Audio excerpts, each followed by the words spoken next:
तो मार्केट अपने आप को ज़बरदस्त तेज़ी के रुझान में रखे हुए है। सेंसेक्स तो हाईस पे है ही है, निफ्टी भी उस तरफ बढ़ता हुआ दिख रहा है। हालांकि बैंक निफ्टी आज पता नहीं क्यों एकदम रेड में है। हालांकि बहुत मामूली सी गिरावट है 50 पॉइंट की, लेकिन ये पिछले कई ट्रेडिंग सेशन हम लोग देख रहे हैं कि निफ्टी और बैंक निफ्टी का अलग अलग रास्ता होता है। उसकी वजह शायद ये कि बैंक निफ्टी के जो 3-4 कंपोजिशन वाले स्टॉक्स हैं जिनके वेटेज ज़्यादा है, वो उनका डायरेक्शन थोड़ा सा अपोजिट होता है। तो आज के मेहमान से आपका परिचय कराते हैं सर्वेंद्र श्रीवास्तव से। सर्वेंद्र, बिल्कुल हम लोग लाइफ हाई को ब्रीच करने की तरफ हैं और हो सकता आज भी हो जाए, या क्या लगता है आपको? जी बहुत बहुत नमस्कार नीरज जी। देखिए, अब ऐसे समय पे मैं थोड़ा विपरीत बोलूंगा तो लगता ऑड मैन आउट हो जाते हैं, बट अभी क्या है, हम जाते अपने अपने जो हमारे जो रीडिंग्स हैं और जो हमारे ऑब्जर्वेशंस उसके साथ जाएंगे, तो खाली कहता यही हूं कि पिछली बार जब हम 18,500 में थे तब रुपया कहीं 75 के आसपास था। अभी हम 18,500 के आसपास हैं तो रुपया अभी भी 82 के आसपास है। तो ये बहुत बड़ा एक शिफ्ट है। तो बाजार सेम नहीं है, बाजार का रिस्क प्रोफाइल चेंज हो चुका है। ये लोगों को समझना बहुत जरूरी है। नंबर्स अपनी जगह होते हैं और रिस्क अपनी जगह रहता है। तो और अभी अगर आप देखें ना, मैं भी वही डीपली वही सब देख ही रहा था कि निफ्टी के 50 स्टॉक में खाली 8 स्टॉक ऐसे हैं, 7 या 8 स्टॉक मोटा मोटी ऐसे हैं जो अपने ऑल टाइम हाइज के आसपास हैं, जस्ट लाइक निफ्टी, या उससे थोड़ा ऊपर भी हैं, ऊपर जाने की भी कुछ उसमें से 3-4 ऊपर है, कुछ जस्ट लाइफ टाइम हाई के आसपास हैं। तो 8 क्या, आप राउंड फिगर आप एक 10 पकड़ लीजिए, 10 स्टॉक के ऊपर निफ्टी में ऐसे नहीं है जो उन लेवल्स के आसपास हैं। तो ये कोई बहुत अच्छा संकेत नहीं है कि आप एक नए हाई की तरफ आ रहे हैं और पार्टिसिपेशन थिन हो रहा है। तो थॉट यही है अपना, मेरा तो अभी लास्ट वीक का ही ट्रेड चल रहा है, मैं उसको हल्का सा फाइन ट्यून कर दिया था ट्विटर पे भी। और थॉट यही है कि भाई ये जो 18,550 का ये जो एरिया है, ये स्टिकी है, ये बहुत स्टिकी रहा है लास्ट 12-18 महीने से। और आज भी मुझे तो स्क्रीन पे सेलिंग दिखती है कुछ जगहों पे, और मुझे लगता है कि थोड़ा प्रेशर है। बट यस, मिड कैप में हमने भी सबको तेजी रिकमेंड की है। जहां पे हमारे मिड कैप के अच्छे स्टॉक्स आए हैं, जब लोगों ने राय मांगी है तो हमने उनको दोनों तरफ की राय दी है। जहां पे अच्छा है आरवीएनएल या जो रियल स्टॉक्स जब थे, जो अच्छा है उसको अच्छा बोला है और जो खराब है उसको खराब बोल रहे। तो बाजार थोड़ा विरोधाभास में खड़ा है, लेकिन ये बिलीफ का गेम है। बिलीफ का गेम ये है कि भाई हमारा स्टॉप लॉस है 18,550 के आसपास। तो मैं कहता हूँ 18,551, पिछली बार हमने 1650 का दिया था 516.50 स्पॉट पे। मैं कहता हूँ थोड़ा फाइन ट्यून कर लें, 18,550 18,551.60 पे लेके चले अर्ली क्लोजिंग बेसिस पे। तो अभी भी वो स्टॉप लॉस नहीं हुआ है। So it's all about belief. हमारा स्टॉप लॉस नहीं हुआ है, बिलीफ वही है कि जब तक स्टॉप लॉस नहीं होगा, ट्रेड वही है 17,400 17,500 निफ्टी नीचे में हमें लगता है, जब तक हमारा स्टॉप लॉस नहीं होता। जब हमारा तेजी का स्टॉप लॉस था 17,750 का, तब भी वही बिलीफ थी कि भाई जब तक स्टॉप लॉस नहीं होता है तब तक तेजी है, 18,300 18,400 जो भी आना है वो आएगा। अब वो आ गया है और हमारा लगता है हमें कि बाजार का पेट यहाँ पे भरा हुआ है। लार्ज कैप्स की बात कर रहा हूँ, निफ्टी बास्केट की बात कर रहा हूँ यहाँ पे, और वहां पे संकेत कोई बहुत अच्छे मुझे नहीं दिख रहे हैं। ये ब्रेकआउट अगर हुआ भी तो सस्टेन नहीं कर पाएगा, ऐसा फिलहाल के लिए थॉट है। तो जब अगर किसी कारणवश स्टॉप लॉस हो गया तो साइड में हट जाएंगे। बट मुझे लगता नहीं है कि इस मार्केट में इंटरनल स्ट्रेंथ है। मैं ऑड मैन आउट हूं इस समय बाजार में, बट मुझे लगता नहीं कि बाजार में वो इंटरनल स्ट्रेंथ है कि ब्रेकआउट को होल्ड कर पाएगा बहुत ज्यादा दिन तक। नहीं, ठीक है। देखिए सर्वेंद्र, पूरा गेम कन्विक्शन का ही है। जी इधर साइड का कन्विक्शन ही आपको मदद करता है बाजार को समझने और पैसे कराने में। इसमें कोई बुराई नहीं। के लिए बोला जाता है कि ये लोग बिन पेंदी के लोटे होते हैं, किधर भी ढलक जाते हैं। नहीं, मैं इसको मैं नहीं मानता इसको।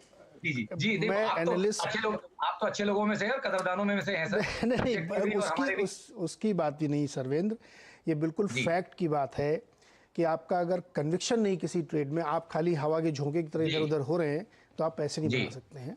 हो सकता है कि आप गलत पढ़ें, कोई बड़ी बात नहीं है, मार्केट है, कोई भी सही हो सकता है, लेकिन आपका कन्विक्शन अगर है तो वही ट्रेड बनता है। जैसे कि मैं एक पॉलिटिकल स्टेटमेंट बताऊं, टी.एच. ग्रीन करके एक बहुत बड़े पॉलिटिकल साइंटिस्ट हुए हैं, वो ये कहते थे कि अगर 10 आदमी भी आपके विरोध में खड़े हैं तब भी आपकी बात सुनी जानी चाहिए। तो इसलिए आप ऑडमैन आउट हैं, ये कोई वो नहीं है। बिल्कुल कन्विक्शन अपना होना चाहिए आदमी का कि हमको क्या। 20 साल से हम यही कर रहे हैं, बहुत बार ऑडमैन आउट हुए हैं, लेकिन हम लगे रहते हैं अपने काम में। बिल्कुल।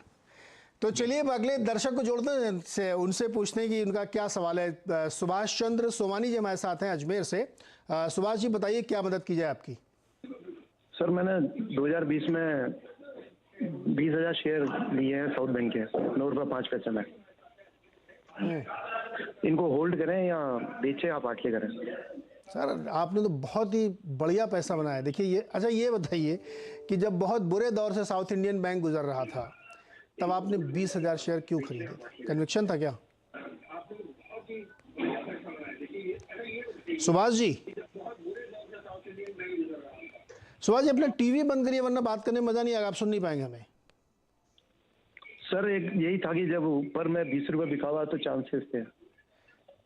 नहीं, मैं कह रहा हूँ जब आपने 9 रुपए में खरीदे थे तो बहुत बुरे दौर से गुजरा था, क्यों खरीदे थे आपने? हेलो, अरे सुभाष जी टीवी बंद करिए, आप लोग समझते नहीं एक बार बताने के बाद भी। चलिए सरवन जी आप बताइए, साउथ इंडियन बैंक 20,000 शेयर इन्होंने लिए हैं 9 रुपए पे और इनको बड़ा प्रॉफिट हो रहा है, क्या करें, बेच के निकल जाए? नहीं, मुबारक हो इनको, अच्छा ट्रेड है और बढ़िया पैसे इनके बने हैं यहाँ पे। देखिए बैंकिंग में छोटे बैंक उसमें एक फ्लेवर आया हुआ है। देखिए जब तक कोई चीज फ्लेवर में है आप डेफिनेटली ट्रेड में रहना चाहेंगे, और जब इतना बढ़िया डीप इन द मनी इनका ट्रेड है तो मेरे हिसाब से ट्रेड में बने रहना चाहिए। एक दूसरा विकल्प है कि अगर आधे आधे स्टॉक्स बेच देंगे तो आधे इनके लाइफ लॉन्ग फ्री हो जाएंगे, बट मैं उनको वो राय, देखिए हमेशा वो राय नहीं देता हूँ, आज कहूंगा कि वो राय नहीं है। आप इसमें बने रहिए, मोमेंटम इसने अच्छा पकड़ा है। और मैं आपको बता दूं, मैं ये आपको क्यों बोल रहा हूँ होल्ड करने के लिए, कि भाई 5 साल की गिरावट के बाद पहला साल ये 2022 इसका पॉजिटिव होने वाला है। कैंडल बहुत बेहतरीन है, ईयरली बार बहुत ही बेहतरीन है। रिवर्सल्स लास्ट 2 साल के जो दिख रहे हैं और जो लास्ट 2 साल के पैटर्न्स बने उनका फॉलो थ्रू है। तो अगर कोई चीज 3-4 साल का बेस बना के घूम रही है तो असर इसका 2-2.5 साल रहेगा। अगर इनके पास इसमें खड़े रहने की पॉसिबिलिटी है तो मेरे हिसाब से इसमें बने रहना चाहिए। हाँ, प्रॉफिट में है तो एग्रेसिवली एक स्टॉप ट्रेल करके चलें 12 रुपए 40 पैसे पे। मेरे हिसाब से जब तक डेली क्लोज उसके नीचे नहीं आता है इनका ये ट्रेड बढ़िया है। इमीडिएट टारगेट्स में अगर खाली एक पुल बैक के भी सोचूं तो मुझे लगता है 23.5-24 के लेवल्स यहाँ 6 से 9 महीने में कहीं तकरीबन यहाँ और आने चाहिए। तो अभी और इसमें यहाँ अपसाइड है। और जैसे मैंने बोला अगर 2-2.5 साल का इनके पास व्यू है तो डेफिनेटली अपने पीछे 30-32 के लेवल्स को भी चैलेंज करेगा। और अगर फाइनल बेस बन चुका है तो कभी ना कभी उन हाइस को निकालेगा भी। और डेफिनेटली सेटअप्स यहाँ पे स्ट्रॉन्ग बन रहे हैं। तो आई थिंक ट्रेड में बने रहे 12-40 के स्टॉप लॉस है और एटलीस्ट 23.5-24 का तो इंतजार कर लें अगर कर सकते हैं तो। और रिव्यू करते रहें हर महीने, अब इस ट्रेड को मंथ के एंड पे रिव्यू करते रहें कि क्या करना है, स्टॉप लॉस को कैसे ट्रेल करते रहना है। जी बिल्कुल, होल्ड करके रखिए इसको। अगला सवाल लेते हैं, मनोज शर्मा जी हमारे साथ अलवर से जुड़े। मनोज जी नमस्कार, बताइए क्या सवाल है आपका? सर नमस्कार सर, मेरे पास 1320 संवर्धन मदरसन के शेयर हैं 71 रुपीज पे। और अभी ये कंडीशन जो है यूरोप में हालात अच्छे नहीं है, तो मेरा यह है कि इस टाइम पे जो अभी सरवेन जी बात कर रहे थे कि बिन पेंदी के लोटे या ऑड मैन आउट, ये उसी टाइप का एक शेयर है कि अगर सिचुएशन चेंज होती है तो जैसे सरवेन जी का व्यू है वो रिवर्स होगा तो वो उनका घोड़ा आगे दौड़ेगा, वैसे ये मैं उम्मीद करता हूँ ये रिवर्स कंडीशन होगी तो ये शेयर आगे दौड़ना चाहिए। आप सरवेन जी मेरी बात से सहमत हैं तो बताएं। सरवेन जी आप सहमत हैं इनसे? नहीं, बिल्कुल सहमत है। देखिए अगर ये हमको पूरे साल के शुरू से सुन रहे हैं तो हमने यही बोला, साल के शुरू में हमने बोला था कि 30 से 35% करेक्शन आते हैं ऐसे सेटअप्स में। तो जिन स्टॉक्स में वो 30, 35, 40% करेक्शन आ चुके हैं उनसे अब हमें कोई शिकायत नहीं है। ये उनमें से ही है। 5 क्वार्टर की गिरावट के बाद ऑलमोस्ट अब ये छठा क्वार्टर भी इसका चल रहा है, 5-6 क्वार्टर का एक बढ़िया करेक्शन जो इसको 140 से लेकर 70 पे आ गया, मतलब 50% करेक्शन हो गया। इस साल का गेम इसका ओवर है। अब आप यहाँ से बेच के कोई बहुत ज्यादा आपको रिटर्न नहीं बनने, लेके ही पैसे बनने, बिकॉज इतना डीप रिट्रेसमेंट के बाद अब आपको ऊपर के भी कुछ पुल बैक्स तो एटलीस्ट मिलते ही मिलते हैं। तो मेरे हिसाब से ट्रेड में बने रहे। इसका इस साल का करेक्शन जो होना था वो हो गया है। पॉसिबली अब ये इसका साल का पैटर्न क्या बनता है वो हम देखेंगे। फिलहाल तो उतना बढ़िया इसका कैंडल नहीं आ रहा है, बट मंथली क्वार्टरलीज में बढ़िया रिवर्सल दिख रहे हैं मुझे। और अगर ये मंथ और ये क्वार्टर को ये पॉजिटिव क्लोज कर लेता है तो आई थिंक बढ़िया, इसमें से नया तेजी नहीं चालू होगा तो भी एक बढ़िया उछाल का माहौल बन जाएगा। 95 to 100 के टारगेट्स मुझे लगता है कि यहाँ 6 से 9 महीने में आ सकते हैं। और बनिस्पत इसके कि अपना पिछले वाला जो इसने लो बनाया है ये तोड़े नहीं, तो आई थिंक जो 64-65 के आसपास सपोर्ट्स रहे हैं वो अब इसके क्रिटिकल हो जाते हैं। जब तक वो ये तोड़ेगा नहीं तो 95 पहले आएगा, 95-100 पहले आएगा और 65 नहीं तोड़ेगा। फिलहाल ये व्यू है। बिल्कुल, तो 95-100 के लक्ष्य इसमें हासिल हो सकते हैं और आप भी कन्विक्शन के साथ रहिए, कोई दिक्कत नहीं है इसमें। और जैसा ही सरवेन करें कि इसका कई क्वार्टर्स के बाद अब पैटर्न वो बनता हुआ दिख रहा है कि ऊपर की तरफ ही जाएगा। अगला सवाल लेते हैं, नितिन थंगन जी का ग्वालियर से मेरे साथ जुड़ रहे हैं। नितिन जी नमस्कार, बताइए क्या सवाल है?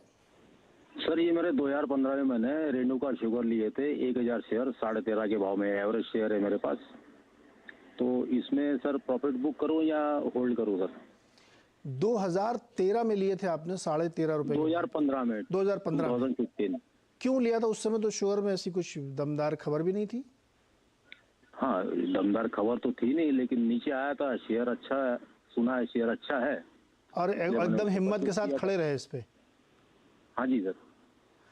देखिए सरवन जी, एक और कन्विक्शन ट्रेड 2015 में लिया था रेणुका शुगर जी 13.5 रुपए में, अभी 60 रुपए का है।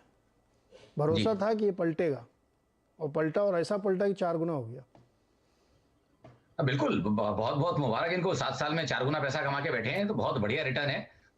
और अब स्टॉक इन्होंने पकड़ा बढ़िया। अगर चीनी की साइकिल भी पलटी है, देखिए इनको बता दूं कि चीनी की एक मैक्रो साइकिल भी हम देखते हैं। चीनी की जो अभी मैक्रो साइकिल चल रही है, तो अगर आप ये 10-12 महीने का चीनी का सेटअप देखेंगे, ब्राजील की जो चीनी हम ट्रैक करते हैं, तो वहां आपको दिखेगा कि 20.5 और 18 की एक रेंज, 17.5 की एक रेंज रही है। तो फिलहाल उसकी रेंज के अपर एंड पे है। लास्ट 12 महीने से चीनी का भाव ब्रेकआउट नहीं कर पा रहा है किसी कारण से। तो मेरा थॉट यही है कि अगर आप उसके अगले महीने की फ्यूचर, अगले साल के फ्यूचर्स देखेंगे, वो सब डिस्काउंट में चल रहे हैं। तो चीनी में मे बी प्राइसेस में, रॉ प्राइसेस में अगर ब्रेकआउट नहीं हुआ तो प्रेशर रह सकता है, बट इनको 15-20 दिन देना पड़ेगा। ब्राजील के चीनी के चार्ट्स इनको कहीं पे भी मिल जाएंगे या भाव मिल जाएंगे किसी भी वेबसाइट पे, ध्यान रखें।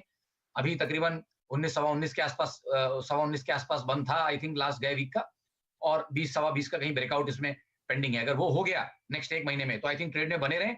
But in the mean time भी जब तक ट्रेड में बने हैं, इसमें ट्रेलिंग स्टॉप लॉस लगाएं मेरे हिसाब से, एग्रेसिवली ट्रेल करके स्टॉप लॉस चलें इसमें, और वो मेरे हिसाब से आएगा तकरीबन 49 रुपीज 40 पैसे के आसपास। तो 49-40 के अंदर जब तक डेली क्लोज के नीचे नहीं आता है, तब तक ट्रेड में तो बने ही रहना है, और 1 महीने इसको टाइम देना है। चीनी का अगर ब्रेकआउट हो गया तो सारे चीनी स्टॉक्स में आपको एक ट्रैक्शन मिलेगा, बट वो अभी तक वो ट्रेड आया नहीं है, इसलिए मैं वो कॉल नहीं दे रहा हूँ। बट इसको 1 महीना और दे दें, ट्रेलिंग स्टॉप लॉस से बने रहे। ओके, तो ये सलाह आपके लिए श्री रेणुका में। वैसे भी आपने कन्विक्शन रखा, भरोसे के साथ बने रहे, पढ़ाई लिखाई की, 4 गुना पैसा बना। नितिन के बाद अब चलते हैं सतीश जी के पास, मुंबई से हमारे साथ जुड़ रहे हैं। सतीश जी बताइए क्या सवाल है। सर मेरे पास हुडको का शेयर है, मैंने एवरेज किया है इसको पिछले 3-3.5 साल से। तो अभी मेरे पास 568 शेयर है, 56 एट द रेट। तो सर मैं इसको क्या करूं, मतलब ऑल लॉन्ग 2-3 साल रखूं या सरवेंद बताइए इसमें क्या किया जाए। हुडको जो 56 की इनकी एवरेज बाइंग है, लेकिन अभी प्राइस नीचे है उससे, तो इसमें रुकना ठीक है या नहीं ठीक है। देखिए 2017 से अगर मैं इसकी रेंज पकड़ता हूं, 2017 के बाद से 60 रुपए के ऊपर बहुत ज्यादा डिसाइसिवली गया नहीं है, और 17 के बाद से अभी 5 साल हो गए जहां पे ये तकरीबन 25 से 60 की रेंज में इसने ट्रेड किया है। तो आई थिंक उसकी अपर एंड की तरफ ये पुल बैक चल रहा है। फाइनल ब्रेकआउट्स या फाइनल मेजर रिवर्सल्स यहाँ आएंगे, इसके लिए तो हमको टाइम देना पड़ेगा। हमको दिसंबर का क्लोज और ये नवंबर का क्लोज, और हमको दिसंबर का क्लोज तो इसका देखना ही पड़ेगा। So I think in the meantime जब तक ट्रेड में है, ऑलरेडी इतना टाइम दिया है, तो बने रहें। फिलहाल तो मोमेंटम और वॉल्यूम्स यहाँ दिख रहे हैं। डिलीवरीज भी लास्ट, अगर आप देखें लास्ट स्विंग में यहाँ पे डिलीवरीज भी गई हुई हैं, और आई थिंक फ्रेश यहाँ पे कमिटमेंट थोड़ा आया है। अब वो लॉन्ग टर्म है, मीडियम टर्म है, वो थोड़ा आगे चल के समझेगा। तो ट्रेड में बने रहे। आई थिंक 44 रुपीज 40 पैसे के स्टॉप लॉस से ट्रेड में बने रहे, और टुवर्ड्स 60 इसको एक बार रिव्यू करें। 58-60 की रेंज ये निकाल नहीं पाया है 5 साल में, तो वहां अगर प्रेशर आए और आपको स्क्रीन पे दिखे कैश मार्केट में थोड़ी सेलिंग दिखे, तो वहां पे इनको अलर्ट होना चाहिए, और वहां चाहे तो थोड़ा मुनाफा निकाल के थोड़ा इसमें से एक बार बाहर आ सकते हैं। और 60 का अगर ब्रेकआउट हो गया तो फिर तो बढ़िया है, फिर तो ये स्टॉक काफी बढ़िया परफॉर्म कर सकता है। ओके, तो ये राय आपके लिए है। अगला सवाल है प्रभाकर जी का, मुंबई से। प्रभाकर जी नमस्कार, बताइए क्या सवाल है। नमस्कार सर, मेरे पास जेके पेपर के शेयर है 2025 के बाद से हाल ही में लिया है, लेकिन मेरे को 1 महीना का व्यू चाहिए। सरवेल 1 महीने के लिए जेके पेपर 425 में उन्होंने खरीदा, 413 चल रहा है अभी। जी आई थिंक देखिए, पहली बात तो ये मेरे लिस्ट का ये मतलब ये ट्रेडिंग स्टॉक नहीं, इसको मैं बोलूंगा, और इसका तो अभी स्प्लिट होके भाव भी चेंज दिख रहा है यहाँ पे।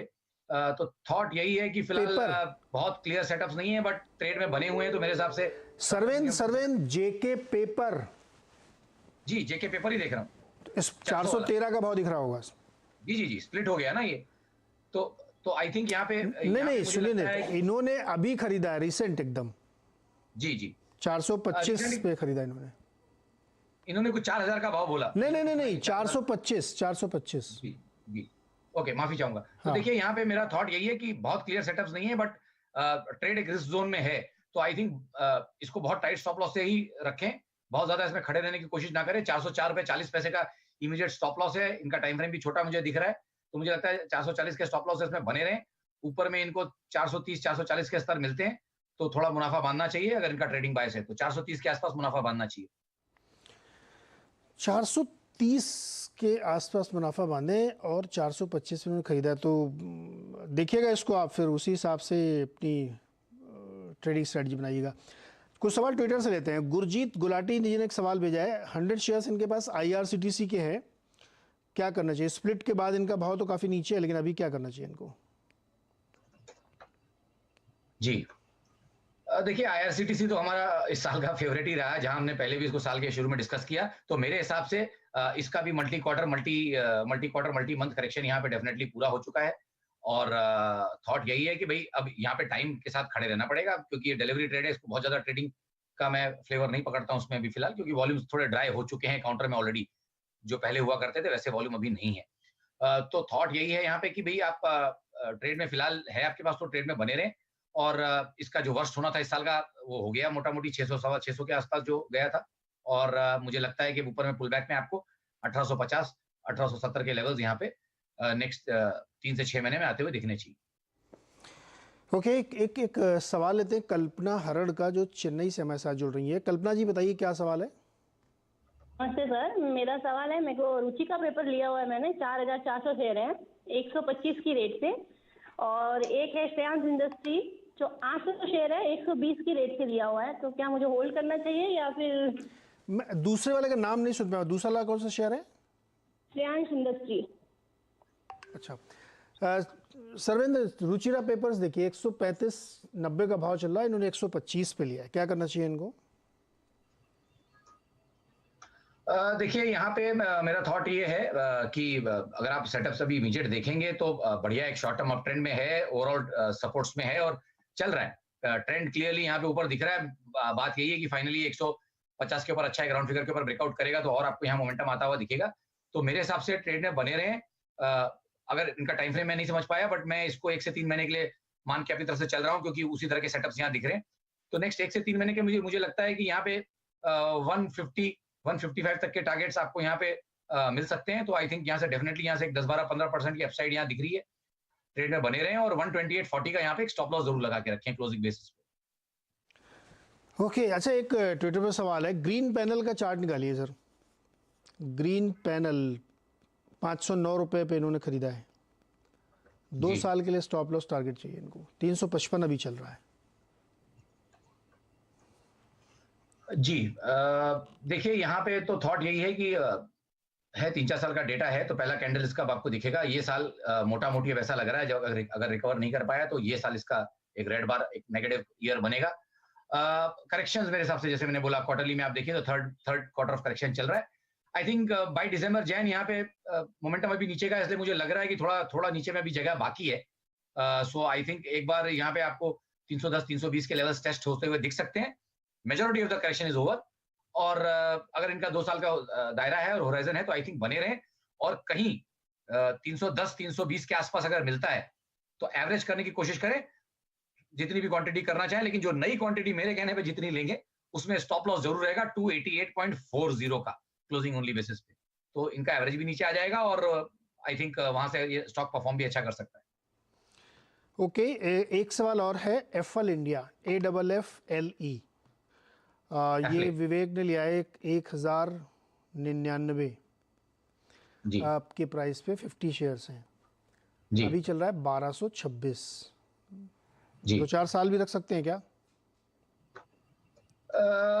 देखिए यहाँ पे रुझान थोड़ा फर्क है मेरा, यहाँ पे मेरा थोड़ा रुझान फर्क है। मुझे लग रहा है कि इसका ये जो क्वार्टर और ये मंथ का जो सेटअप्स बने हैं, और अगर आप इसको देखें तो तकरीबन लास्ट 12-18 महीने से अगर आप देखेंगे तो ये आपको दिखेगा कि ये 1230-1250 के ऊपर बहुत जा नहीं पाता है। तो 1250-1260 के ऊपर इसमें हमेशा सेलिंग आ रही है। ठीक है, एक बार 1400 का टिक दिखता है, बट ऑन क्लोजिंग बेसिस अगर आप मंथली क्वार्टरली में देखते हैं तो 1250 के ऊपर बहुत ज्यादा आपको कुछ डेटा दिखता नहीं है। तो थॉट यही है मेरा कि यहाँ पे ऊपर में प्रेशर है और डेफिनेटली यहाँ पे 12 महीने अगर आप किसी स्टॉक को रोक देते हैं, मतलब डिलीवरी बेस्ड सेलिंग हो रही है। ये सबको मैं एक जस्ट एज एन एजुकेशनल बता दूं कि अगर आपको कोई स्टॉक 12-18 महीने एक रेंज पर रुका हुआ दिख रहा है, कैश का आइटम है, तो डेफिनेटली वहां पे डिलीवरी बेस्ड सेलिंग है और बाजार का भाव कभी रुकता नहीं है। तो यहाँ पे मुझे वैसे ही कुछ सेटअप लग रहा है।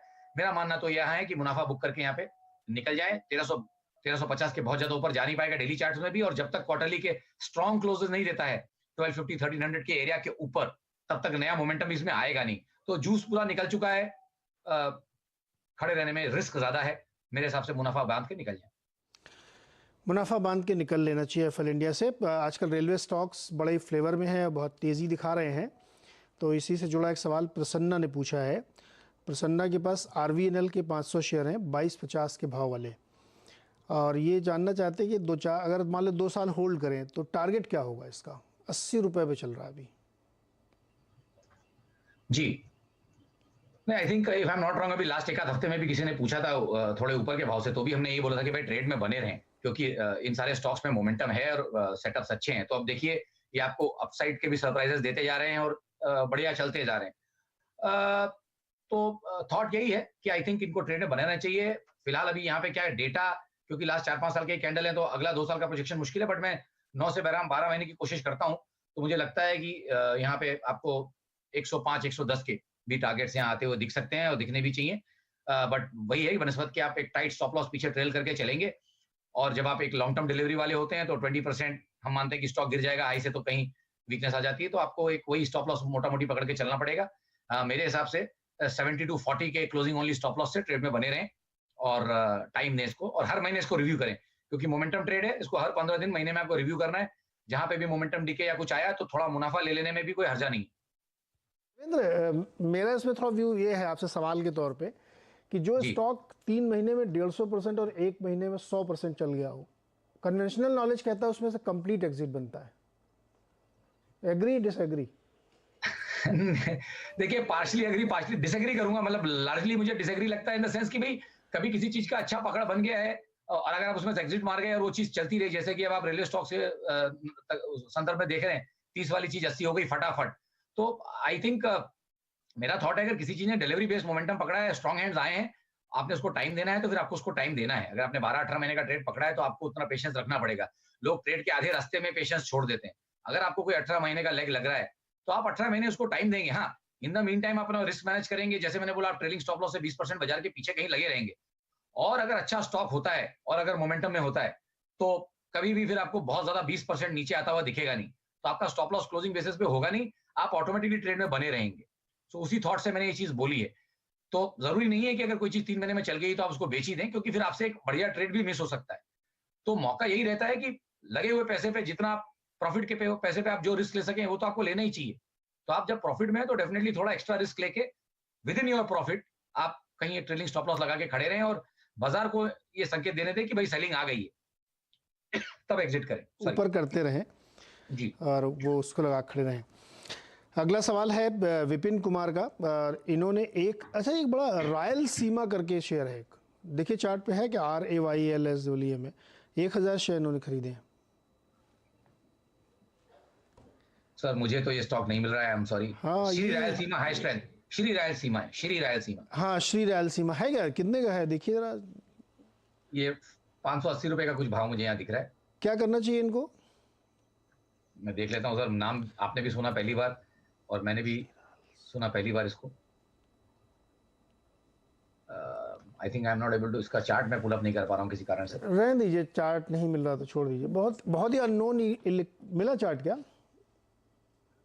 584 सर वही देख रहा हूँ। आई थिंक लास्ट 900 रुपए का से आई थिंक इसमें भी एक मैं जितना मोटा मोटा देख पा रहा हूँ यहाँ पे भी आप देखिए तो लास्ट 2-3 महीनों से एक अच्छा करेक्शन 900 वाला आई थिंक 600 ये हो गया है। और यहाँ पे आप देखेंगे जितना मैं ब्रॉडली देख पा रहा हूँ तो आई थिंक एक अच्छा करेक्शन पूरा है। और अभी ये जो इसके लेवल्स रहे हैं हाल फिलहाल के जो भी इसके लोज रहे हैं उसके लो के नीचे स्टॉप लॉस लगा के अगर किसी को ट्रेड लेना है तो डेफिनेटली किसी के पास ऑलरेडी है तो ट्रेड में बने रहना चाहिए मेरे हिसाब से। अच्छा, एक सवाल OMCs पे बताइए, तीनों चल रहे हैं आज, ISE, BPC, HPC। HPCL 5% के आसपास है, BPCL 3.5% है। तीनों में सबसे बेटर कौन है इस समय?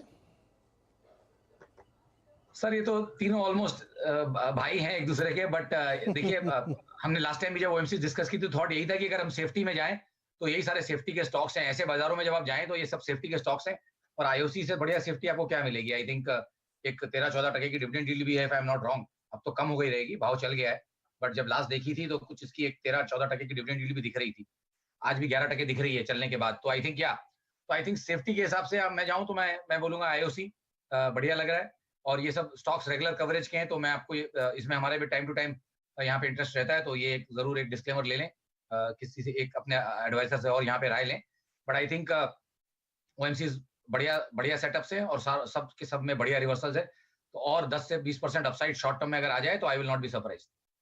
अच्छा, जाते थे एक लास्ट क्वेश्चन और है, उगर शुगर का स्टॉक देखिए 12% की रैली अभी बनी है और वैसे भी सारे शुगर स्टॉक चल रहे हैं, कोठारी शुगर को आप देखिए और बाकी अलग अलग शेयर्स में सिम्भावली शुगर को देखिए, सब में तेज़ी है। उगर शुगर ये अचानक से क्यों 12% ऊपर है?